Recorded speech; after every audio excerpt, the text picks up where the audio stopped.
Welcome to the SBI podcast. I'm Melissa. Our guest today is Bernie Kassar, Chief Customer Officer for Xactly Corporation. Customer success is the hottest topic on the tips of discussions with revenue growth leaders. Bernie pioneered the field as one of the first SVPs of customer success 5 years ago. This show is for revenue growth executives who have launched a customer success program and are looking for ways to accelerate the impact. I hope you enjoy.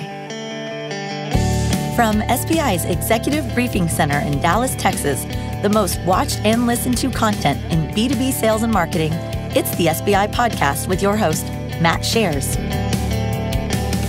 Welcome to the SBI Podcast, a weekly show dedicated to helping you make your number. Today, we are going to demonstrate advanced best practices for customer success. My name is Matt Shares. I'm the CEO of SBI. I'm also your host, and joining me today in the studio is Bernie Kassar. Bernie is the Chief Customer Officer for Xactly Corporation. So, Bernie, it's always an honor to have people in the studio. Even a bigger honor to have people who are, what I say, the royalty of a certain, an element of our business. You've probably forgotten more about customer success than most people will know. So thrilled to have you here. Maybe introduce yourself and Xactly to our listeners and viewers. Absolutely. Hey, well, thanks for having me, first off. It's a pleasure to be here. Good to see you, man. It's been a great run. So I've been in the space of customer success for close to 15 years. When I first started, it was called customer advocacy. That's right. But in general, my background is sales, customer advocacy, customer success, and business development. And as we talk, I'll be able to connect the dots on how those all relate. Fantastic. But today, as Chief Customer Officer at Xactly, I head up the really three main operational groups, which is renewals, expanding in the customer base, so selling more stuff to customers, as well as traditional customer success, which is product adoption. Okay.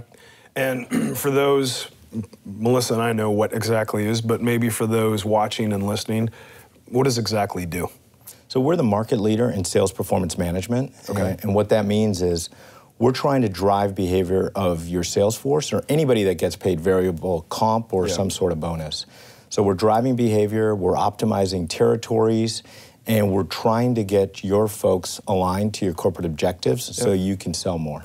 And so if I might probably know you in shorthand as saying, if I want to make my incentive comp management system better and take it out of Excel spreadsheets and make it visible, I'm buying your software. Is that a fair layman's way to think about exactly how some people would identify with you guys? I know you do much more than that.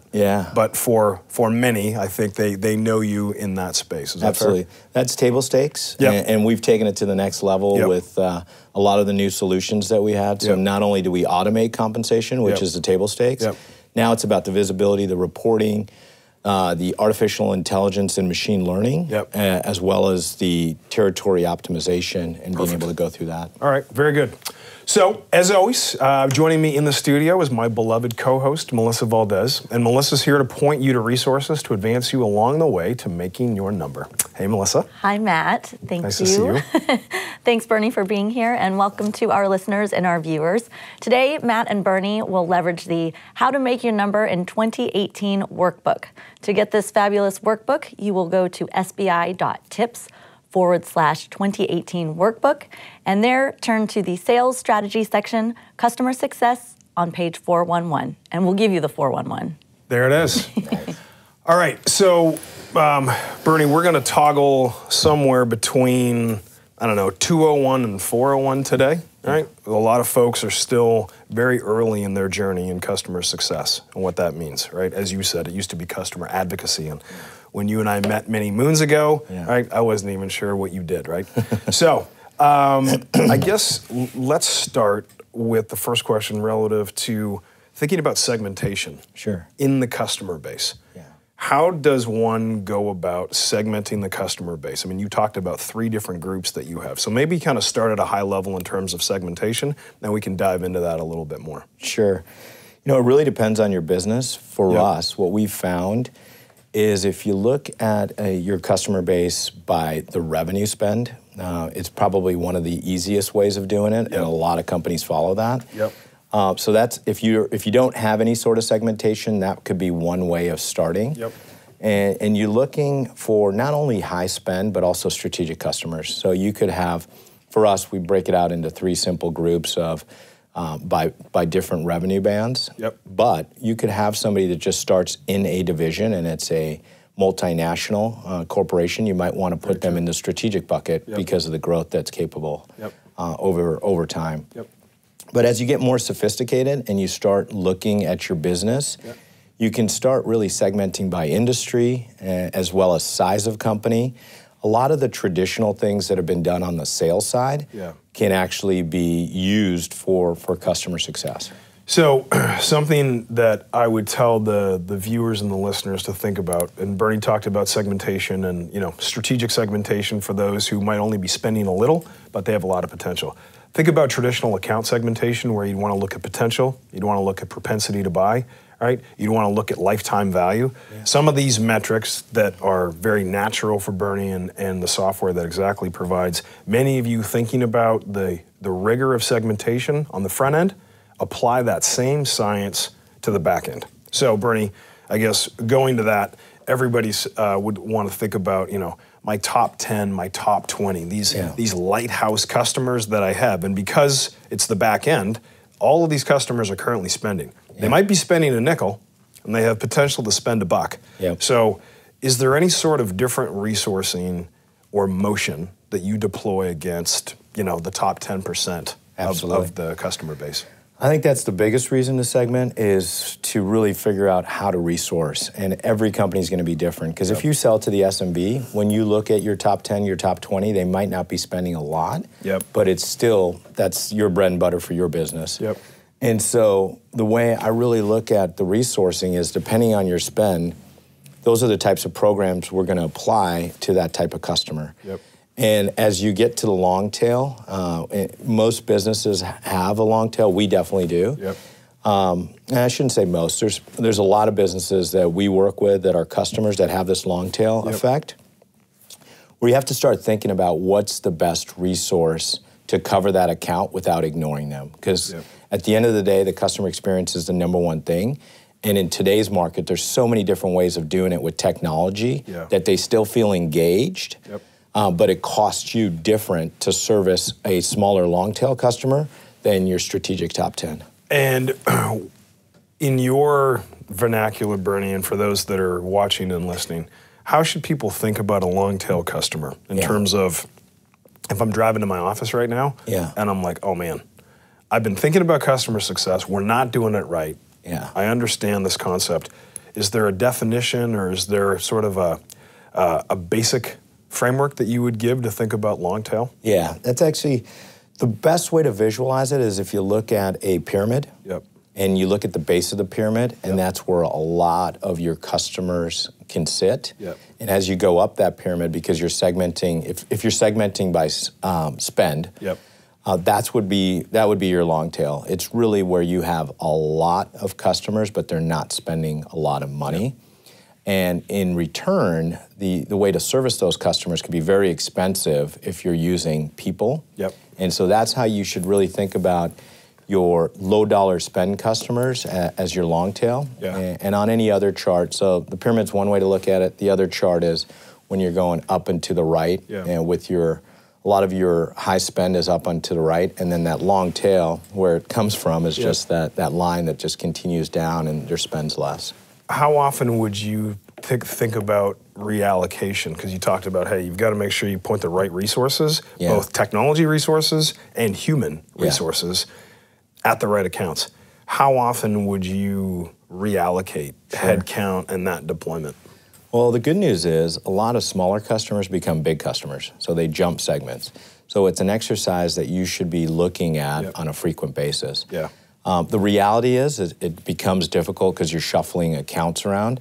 So if you really are disciplined about it, once every 6 months is actually fantastic. If you can do it quarterly, I think that's a little too much, but that would be a very fine-tuned engine.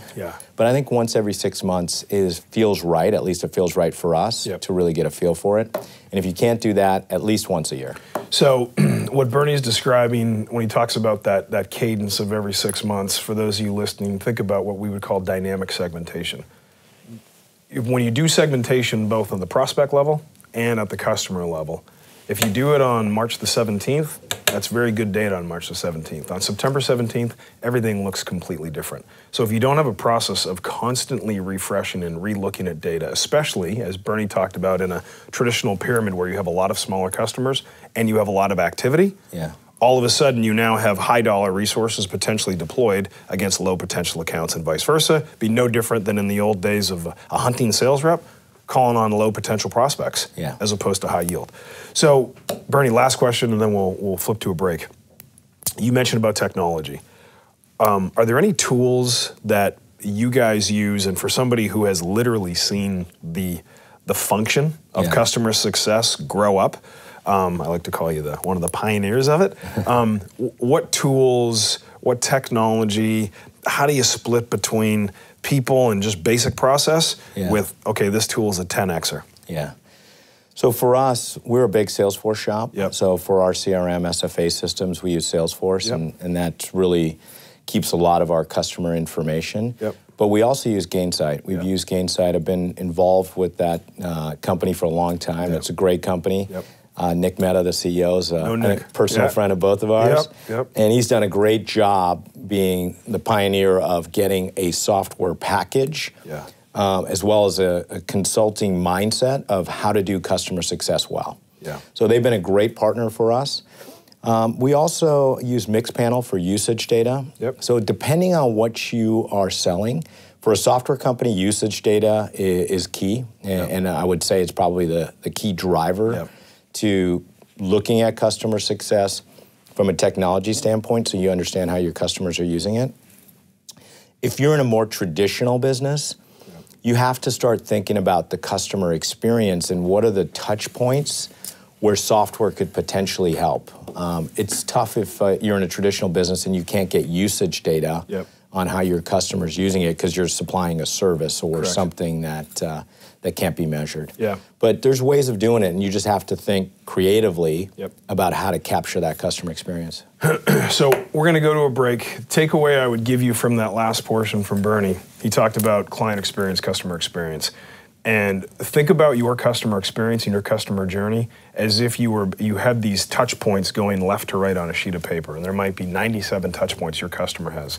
You have to understand how they want to engage at every touch point, and you have to understand your points of leverage. So what Bernie talks about with usage data, which 100% in software, if at touch point 26 and 32, you guys saw either churn spiking or some experience that I was having with the software, you would then know how to deploy either technology or a human at that touch point, and now I've got good dynamic allocation of my resources against the client experience. So for those listening, as you think about moving to 201 and 301, that would be something for you to think about. All right, so we're going to take a quick break, and Melissa is going to share a tool that you all can leverage. Yes, Matt, thank you. So those of you out there might be wondering, what is the probability of you making your number this year, and how does customer success impact that number? Well, fortunately, we have a web-based self-assessment tool just for you. You can benchmark your go-to-market strategy against those of market industry leaders. Go to sbi.tips/revenue growth diagnostic, say that 5 times fast, and spend a couple minutes in the sales strategy section. All right, this is the SBI Podcast. I am your host, Matt Scherz, and today's guest is Customer Success Hall of Famer Bernie Kassar, who's the Chief Customer Officer for Xactly Corporation. Today, Bernie and I are talking about advanced best practices and emerging best practices for customer success. So we're going to jump back into the questions. So, Bernie, if you think about most customer success teams, they've got a renewal piece, a cross-sell piece, upsell piece, some level of product adoption might be sprinkled inside there. The muddying of the waters can be pretty intense for those that are early in their journey. For those that are maybe midway through their journey as they think about customer success, thoughts on focus points and org design relative to how to set up the team. Sure. So I think you just define somebody that's moving through their journey more in the mid to advanced. And what I mean by that is when I first started in this, our customer success folks did everything. So they did the renewal, they did the product adoption, they did the expansion into the account. But as you start to mature as a business, thinking about breaking up those teams for focus is really the key. And that's, so just starting is a good thing because you start understanding your customer base. That'll actually start telling you what kind of resources you have because every business is going to be different. And you can start applying, can I run a renewals team with a smaller set of folks because it's just more automated. There's auto renewals, there's different, and I'm talking about our business that's on a subscription base. Yeah. But a lot of traditional businesses are trying to figure out a subscription model. So it's just understanding what your business is doing, and as you evolve, you'll be able to segment different teams to do different things. And it goes back to the point of really understanding your customer journey.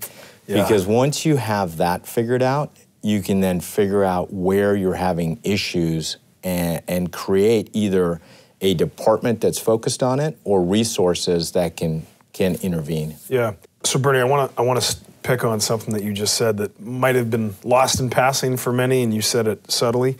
You talked about along that journey, you see how the customer is interacting. So I have my customer journey map, but then I have the experience. And if I'm reading between the lines, you separate journey from experience because the journey might say, these are my 97 touch points. The experience says on touch points 36 through 43, massive point of leverage and how I engage, in your case, with your software. Or it might be an underscored point of leverage where I don't need a human being. And technology is fine. So did I interpret that correctly? And you're actually looking at the journey going sort of like as an allocator of technology or people, how people interact. If people don't have the journey mapped, what do you recommend for them to do? Like, is there a proxy? Is there sort of a simple way you think about it? I think one of the key things is it's got to come from the top down that's important. And once you have the buy-in of your CEO and just other leaders in the organization, what we've done is really put together a task force because there's different groups that are involved across the journey. And by having a task force of folks that are involved across the way, I started off in telling you my responsibilities operationally are renewals, adding more to the customer base, as well as traditional customer success. But I have this matrix type organization of really being responsible for mapping that customer journey. And the reason that we do it that way is if the number one thing this group gets measured on is churn, the only way I understand where that churn is happening is understanding how we're actually interacting with and engaging with our customers and mapping that out every step. So I'll give you a quick example. If we start with the sales organization, what are they doing? So mapping out exactly what they're doing in their sales process to get a qualified lead all the way closed. And once it's closed, in our case, we hand off to professional services or a partner for implementation. What are those steps so documenting it down to that level, and then all the way through to a customer going live. But, so if you were listening or you were watching, and what Bernie just described, there is an owner of the customer journey. So as you're observing this, you have to ask yourself, the old days of I got to map the buying process, that's the equivalent of the yellow pages. So if you haven't done that, you're dated and you might be trying to use a phone booth. Let's assume that we understand that. Bernie's talking about the end-to-end customer journey and the fact that as the Chief Customer Officer, he owns that. And there's a subtlety in your title, but the symbolism is incredible. Chief Customer Officer, going from how I engage with a lead, how I then become qualified in sales, prosecutes that lead and turns it into a paying customer, to then customer onboarding, and so it goes and so it goes. And you own that entire thing, which puts great visibility and great accountability in the company because you own the journey. So you and the Chief Sales Officer, you guys are locked at the hip, and that makes sense, but your ownership of that and the iterations around that allow you guys to be that much more dynamic. Absolutely. I think one of the things that people think when you're in a Chief Customer Officer role, you just own the customer after they go live. But in reality, if you look at the customer journey and you see where customers have issues and might churn, it might actually be back in the early days of selling to that customer. You didn't set the right expectations. you oversold. Yes. And which never happens because salespeople never, ever oversell. Yeah. So it's one of those dynamics where now if you have the buy-off and collaboration, because the chief sales officer, the chief revenue officer, they want to do the right thing. Yep. It just makes life easier across the board. Yep. But if nobody's monitoring it, they actually might believe they're doing the right thing until you look at the data. Love it. So then, so that was great to understand focus. Talk a little bit about the scoreboard. Yeah. And your team, right? For those listening, everybody, especially in software, is paying attention to churn. Yeah. Because they know the impact on enterprise value that has, right? Absolutely. So talk about scoreboard and how do you know things are going well? Sure. First of all, you have to measure it. So it's just management 101. And it's surprising how companies try to measure it to make it look better than it is, when in reality, you just have to look in the mirror and measure your churn in a couple different ways, whether it's customer count that you lose. Yep. Revenue is really important, but you have to marry the two. So you want to see the logos that you're losing in what segment, because that will tell you a different trend of what's happening. Maybe you want to get out of that segment because it doesn't make a lot of sense. Great point. But the metrics that we look at are churn by logos, by revenue. Yep. Obviously the add-on business of what we're selling, but also revenue retention. So taking a subset of customers on a certain date and then fast forwarding to a year from then, or you can use whatever time period you want, and looking at that same cohort of customers and seeing has the value gone up, down. A healthy company, if you have a recurring business, anything north of 90% is going to be able to maintain itself. You can probably even go lower. I use 90 as a guide stick. Anything over 100% is fantastic, because if you think about it, that business is self-sufficient. It just funds itself, and it can continue going for eternity. If you lose customers, but you have other customers buying more stuff, it's not a bad metric to look at. So, and Bernie, if I understand correctly, the way people should think about sort of blocks of humans on the customer side, you got buyers, you got some influencers, and you got some users. Yeah. So when people are engaging with your team or in other companies that you've worked in, do you allocate time against those persona types in your, hey guys, we need to be spending half of our time with the buyers? Or once someone's bought it, it really comes down to the power user who's going to be the big advocate that's going to allow renewals, cross-sell, upsell. Like, what does that look like?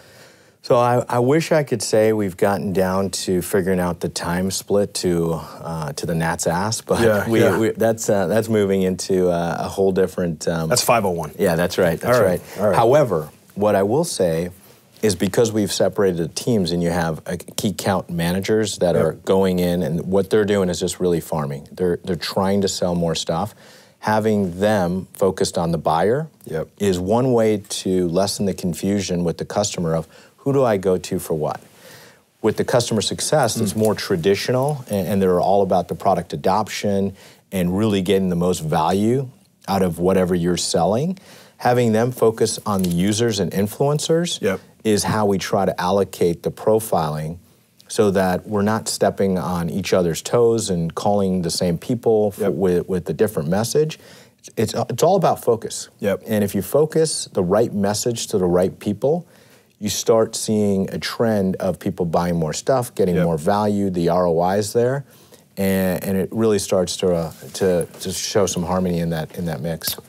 All right, so Bernie and I, we've talked about the importance of the customer journey and mapping that and getting it down to a true touch point analysis where you understand points of leverage. Talked about segmentation and how to segment the accounts. Talked about org design and what that looks like. So a lot of performance conditions and the tools you use. Let's flip to the other side of the ledger and talk about those human beings that you're putting into these roles, and you've seen this function mature over time.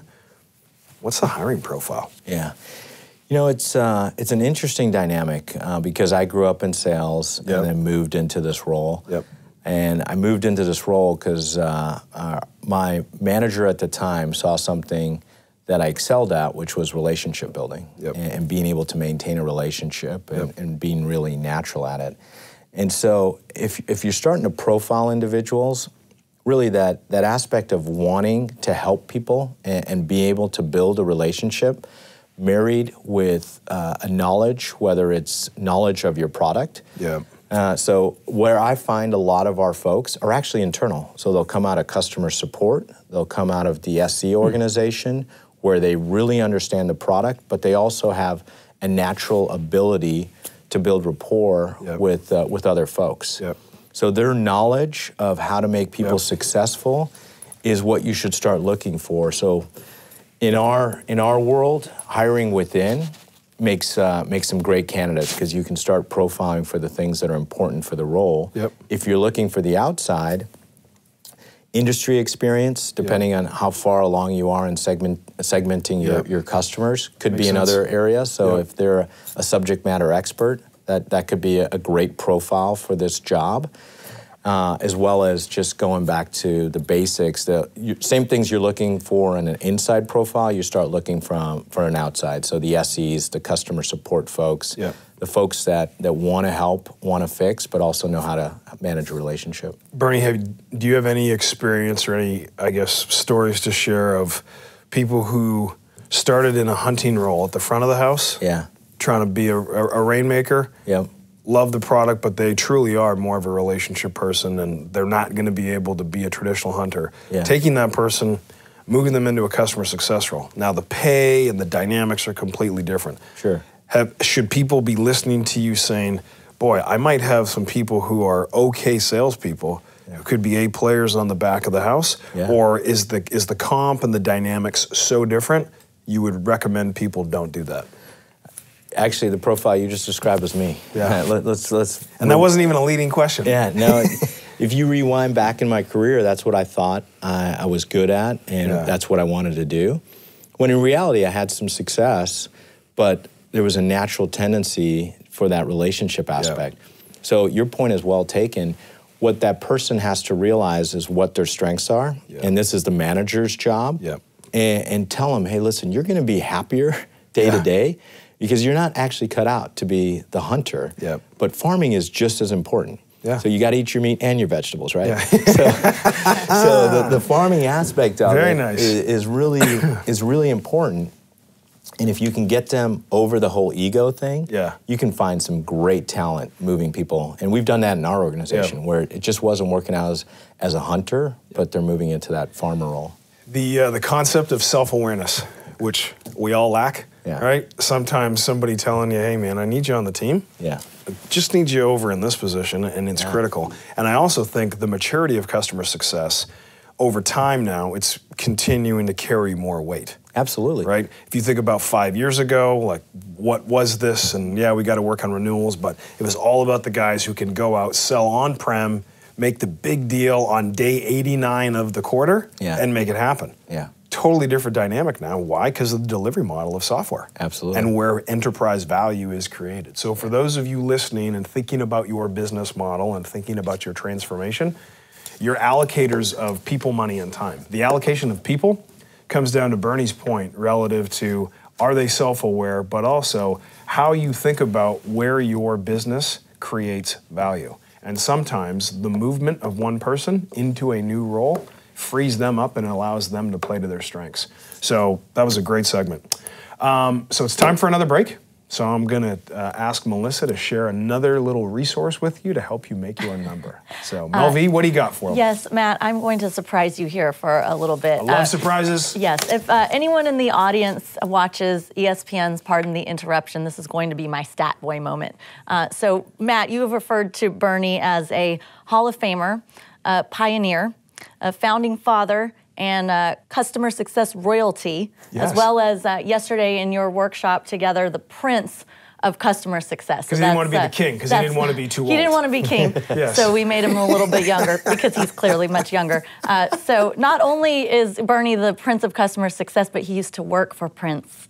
May he rest in peace. So that will be the next show that we film, Very so nice. stay tuned for that one. Fun facts. But Bernie, thank you for taking the time yesterday to come down to the studio and have an interactive workshop with Matt. And to our audience, I'd like to invite you to do the same. I've had the pleasure of sitting in on many of these workshops, and inevitably, every single time, am I right, Matt? Customer success comes up every single time. Yes. So if you need to develop your customer success program or you want to kick it up a notch, come down here to the studio and spend some time with us in Dallas, Texas. To learn more, go to sbi.tips/2018 workbook. All right, so I'm back here with Bernie Kassar, Chief Customer Officer for Xactly. We're in our last segment, and Bernie and I have been talking about customer success. It's evolution. It's still an emerging field, and obviously Bernie's depth of experience, he has great information that he's been sharing with us. So, Bernie, now I guess I'd like to talk a little bit about, your personal journey, because if you think about it, you've seen customer success grow up. Yeah. You've also implemented it in private companies, then took a company public, then took a company from public to private. Now you're owned by, arguably one of the top decile private equity firms, which is Vista, right? And well known for their discipline and outpacing the market. Yeah. So when you sort of think about, walking into a current situation and sort of assessing current state relative to, and maybe even, you could talk about pre-Xactly without revealing any numbers. When you think about someone setting a baseline around customer success and starting off, how did you and how do you view that in terms of normalizing that? That's a great question. I think the first thing is to have, I always like to do things in pairs. So if you could actually deploy two individuals, and depending on your company, it's going to be different. Yep. But you're going to have a sense of where you are bleeding or having some issues. Yep. And that's going to start defining that type of resource. Yep. So in our case, if you started seeing churn at a certain point in the customer journey, yep. and for us, it could have been right after they go live, yep. and they need a little bit more onboarding, a little bit more training because they just went to implementation. That could be an example of where you start now deploying some resources to figure it out.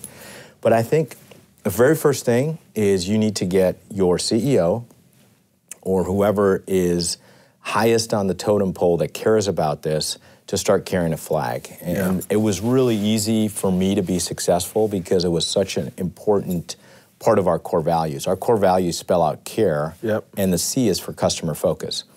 So if you start off with that tenet, it's amazing on how you can get the whole company thinking about it, but then you start applying specific resources to it. And I would apply the resources to where you think you're having the issue. And I mentioned earlier when we first started, because you have to be able to fund these folks, I like to keep them close to revenue. So it was not only adoption, they were doing the renewal, and then they were trying to figure out, can our customer use other products? And it was a softer sell because you're actually a trusted advisor and you're building a relationship. And as you do that, you'll start figuring out how to segment your people in the organization over time when you want to scale.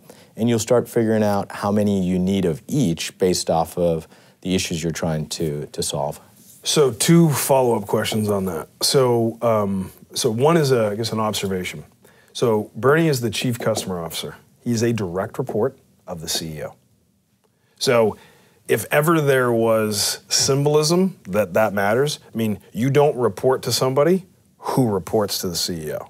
So the CEO at Xactly is so forward-thinking that he has said, okay, I probably need the CFO reporting to me, makes sense. I probably need a CMO reporting to me, and I probably need a sales leader reporting to me, and I've probably got a product officer, and I have a chief customer officer. I will tell you, Chris is in the minority, not in the majority, and I have a tendency to agree with Chris on how he's done that. So why is it that you are a direct report? And for those that are not a direct report, and they're saying, I should be, because many customer success leaders get frustrated that they don't report into the CEO, and they should. It's like, so we say we're fanatics about customers, but we're really not. What advice do you have for them? I think the way I would look at it, and you described it well with the different roles that report to the CEO traditionally, it's the inverse of sales. So if you hire a sales leader to go get revenue, why don't you have somebody to save and protect the revenue that has been brought in? So to me, it's very logical because it costs you so much to get that dollar in. Your cost to acquire a customer on the sales side between the marketing, the people, the leads. You know, if you're paying $4 to get one, on the other side of it, it's like, how do I just keep it now? The cost is so different. So what I would highly suggest is making that case of, let's put it in the 3 buckets. 1, start talking about the customer journey and get a little bit outside of your comfort zone because it's going to cross many departments. But every department leader is going to be interested in this because it's going to benefit the company overall. So I would start talking about that sort of strategic topic.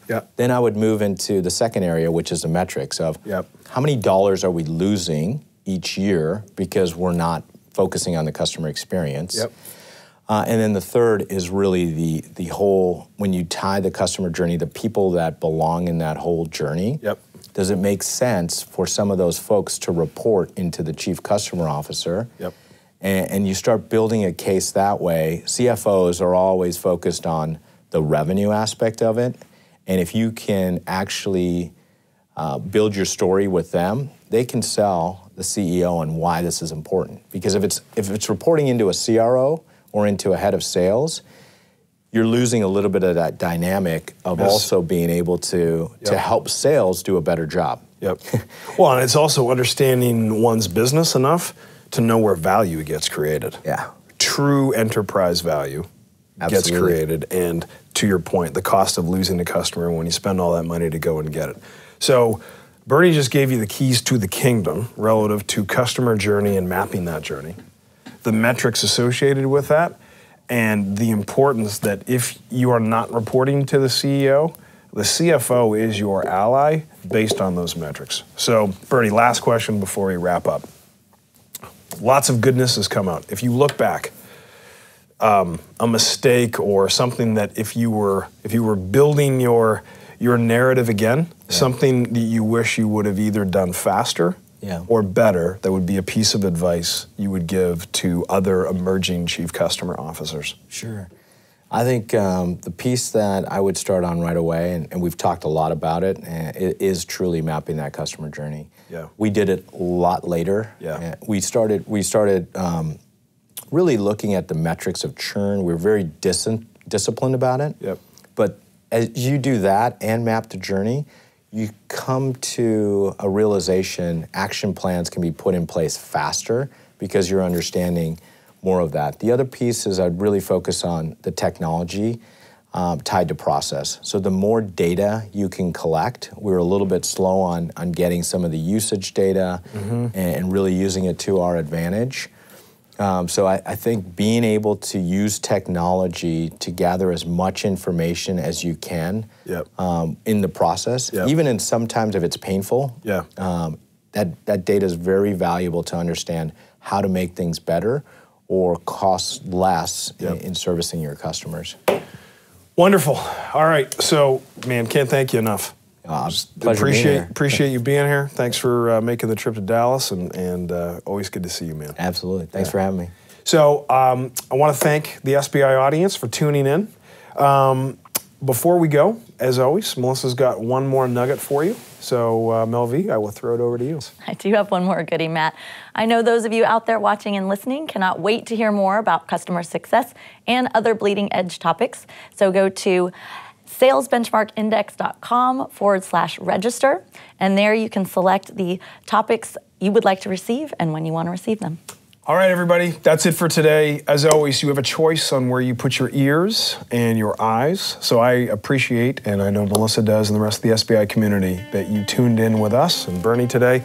Means a lot to me and means a lot to us. So I wish you good luck as you try and make your number.